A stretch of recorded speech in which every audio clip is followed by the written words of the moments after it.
France. Samedi dernier, il y a eu des scènes de chaos en marge de la finale de la Ligue des Champions au Stade de France. Et la pression monte autour de Gérald Darmanin. Le ministre de l'Intérieur est accusé de mensonge par l'opposition pour avoir parlé, je cite, d'une fraude massive industrielle et organisée de faux billets. Gérald Darmanin et Amélie Oudéa-Castéra, la ministre des Sports, vont être entendus par le Sénat dans quelques heures. Merci François-Noël Buffet d'être avec nous. Vous êtes sénateur LR du Rhône et président de la commission des lois au Sénat qui va justement auditionner les deux ministres. Qu'attendez-vous d'abord de cette audition ? D'abord, merci de votre invitation. J'attends un discours de vérité. Devant la confusion qui semble s'installer depuis plusieurs jours maintenant sur les conditions dans lesquelles ont été organisées la réception de ce match de football, eh bien, nous attendons aujourd'hui qu'on nous dise les choses vraies, avec des éléments tangibles, des éléments vérifiables, de façon à ce que l'on puisse savoir où le dispositif a été en difficulté. Le point particulier n'est pas de chercher tel ou tel responsable ou telle responsabilité. Le temps viendra de cela. Mais c'est de savoir comment les choses se sont passées, dans quelles conditions, et à ce moment-là, qui porte les responsabilités définitives, et naturellement d'en tirer les conséquences. Donc c'est d'abord de la vérité. Oui, justement, vous parlez de tirer les conséquences. Selon vous, s'il est prouvé que Gérald Darmanin a menti, quelles doivent en être les conséquences ?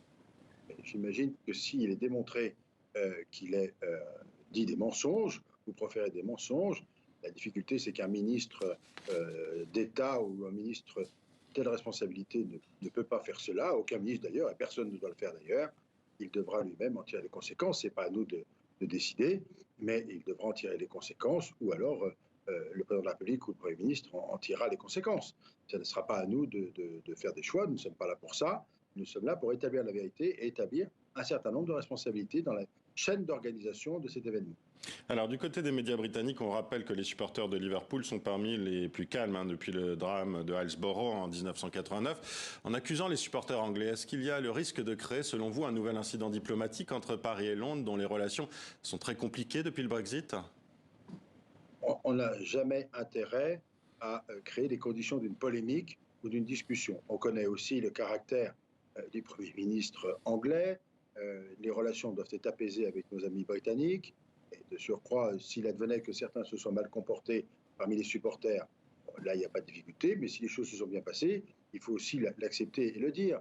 Nous sommes d'abord dans un match de football. Nous ne sommes pas dans une autre activité de quelque nature que ce soit d'ailleurs, qui nécessite que l'on ait un climat de tension aussi fort. Bien au contraire, la confiance doit être prééminente entre nous. Donc disons les choses, mais disons surtout la vérité, c'est ce qui permettra d'avoir les meilleures positions possibles et les meilleures responsabilités possibles. Alors il y a eu aussi ces critiques contre les interventions de la police française. Selon le chercheur Sébastien Rocher, le recours au gaz lacrymogène par les policiers sans motif impérieux ni discernement est emblématique, selon lui, de l'approche policière française vis-à-vis d'une foule.